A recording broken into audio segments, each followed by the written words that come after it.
motherfucking God, man. Bro, you know motherfuckers ain't never going for that shit. Motherfuckers think they steppers. You already know, bro. Motherfucker ain't no shit. Motherfucker know how we coming. That shit ain't never finna slide, bro. Fuck you, talking never finna get away with that shit. Man, only guys, motherfuckers ain't going. Niggas, I'm killing Buddy and everybody. Bro, do that motherfucker and lay everybody out that bitch down. Man, niggas done killed my motherfucking brother. Different mother, same struggle. Ran through these stops together, hit the block together. Shout out to my oldest son, Xavier. You know what I'm saying? That's him on the second verse. And shout out to Ashondi Trotter. That's my homegirl from high school, John Hope. Like, she did an immaculate job with the voice work as far as the mother in the song. We all hear that. Like, that shit is gonna pull and tug on some emotional strings. Like, that's a strong joint. That's definitely one of my favorite joints from off the project. But just that whole story, it's like, I mean, you can look at the news and find a social media post or talk to somebody that you know that knows somebody, and it's like all that shit is relative. Again, it's like if you're not directly in it, it's not far to get to. It's not hard to come by. You know what I'm saying? So that was a story that I just wanted to, like, what inspired me to write that song was kind of like, it was a period in time in Chicago last year too. I think like 7 small children were shot and or killed due to gun violence by straight bullets. Like, I don't know if it was a week or a 2-week period or something like that. It was in the summertime. And that shit was just like, damn, like, it's so different. Like, I can remember as a shorty, like, when it's time to get shit cracking, motherfuckers in the hood, I can remember one instance to where I'm sitting on my back porch as a shorty, Leclerc Courts, 44th and Cicero. And a motherfucker come walking past with a big ass chrome pistol. The motherfucker probably was a 4.5 or something. Toting that motherfucker, shirt all ripped off of him, looked like he just got jumped or something. And motherfucker, he didn't even look at me. But he saw me as he was approaching and he said, "Shorty, go in the crib." Now, you take that into consideration and you just, you think about that and you hear what I just said about 7 shorties being shot and or killed in a matter of like a 2-week span by straight bullets and gang violence and shit. Like, motherfuckers don't give a fuck these days. Niggas out here don't give no fuck. Like, they want their retribution, they want their revenge, they out here to put in their work and they don't care who in the way. So it's kind of like you look at that from a motherfucker warning you, "Shorty, go in the crib."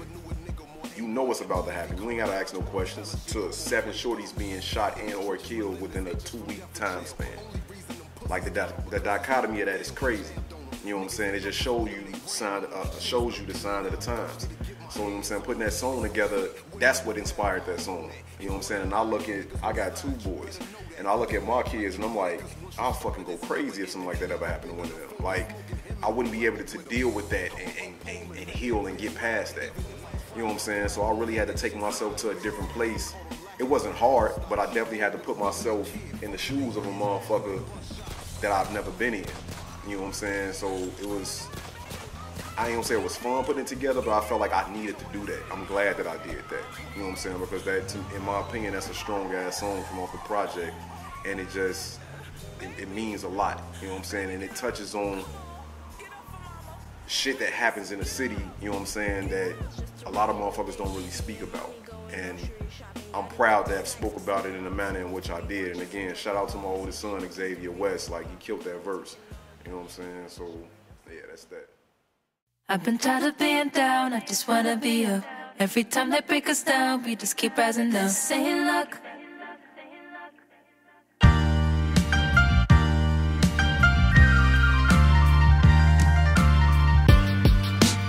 The hook to the joint is immaculate. Again, shout out Oliv, you know what I'm saying? She killed the hook. The lyrics go, "I've been tired of being down, I just wanna be up. Every time they break us down, we just keep rising up. This ain't luck, it's a reason we here. Maybe you don't know, maybe you don't see. I've been chosen." Or, you know, she say, "I ain't going, I've been chosen." So just those lyrics right there, if you break that shit down, that kind of symbolizes the black experience, you know what I'm saying, in America in a nutshell. You know what I'm saying? I've been tired of being down, I just want to be up.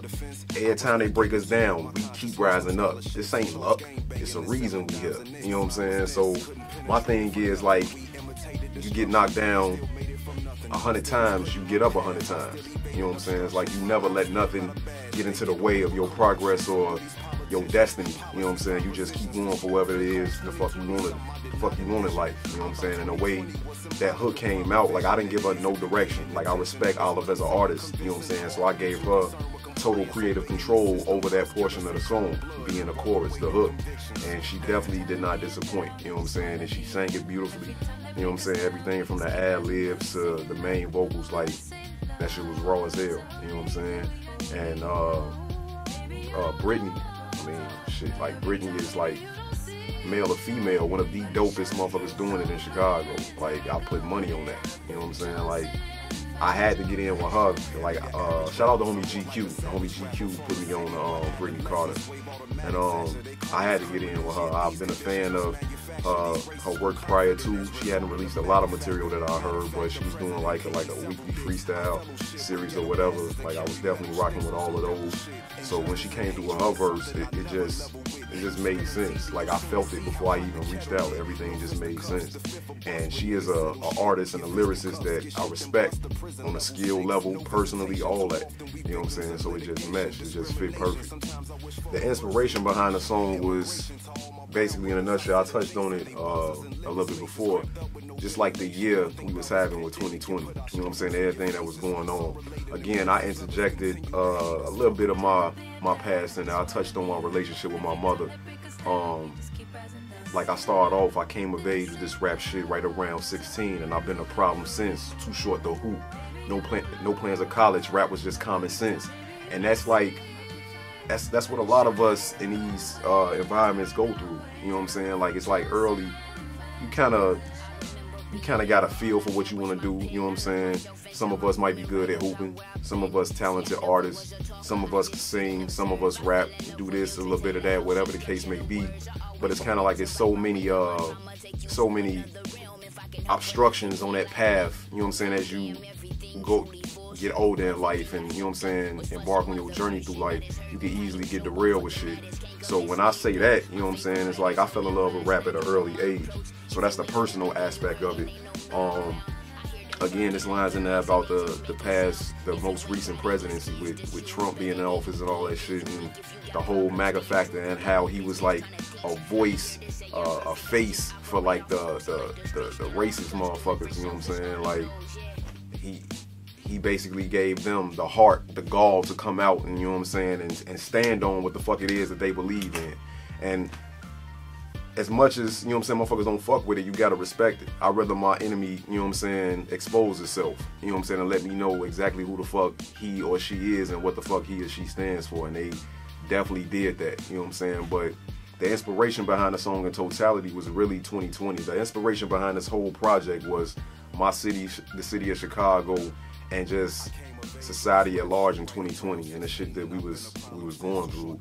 And it was, to tell the truth, when I first started writing them lyrics, like it just flowed. Like I didn't get stuck, you know what I'm saying? Like it wasn't, oh, I'm gonna say this or I'm gonna say that. Like the shit just flowed, you know what I'm saying? Everything just came. That's one of the moments to where like the pen is moving, you don't stop it. You know what I'm saying? It's like you just keep going and you let whatever that feeling, that force is, take over, and you just the instrument. You just the conduit at that moment, and you just doing what it is that you do.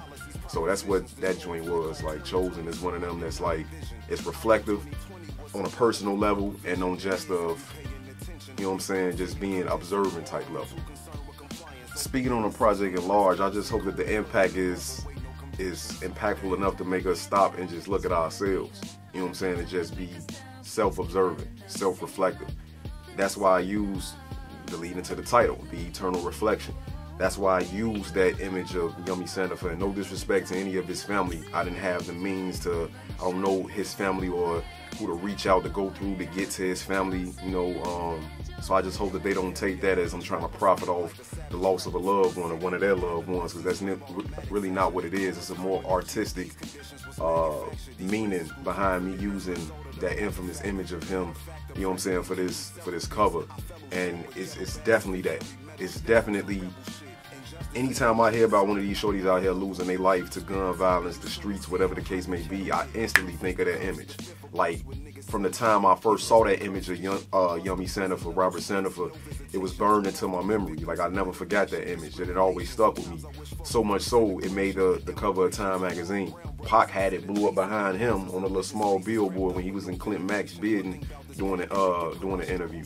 So that story really touched a lot of people, and it wasn't the first instance like that in Chicago. Even though all the way back to '94, it wasn't the first instance of that happening, but it's just that particular story got out and it shocked the world.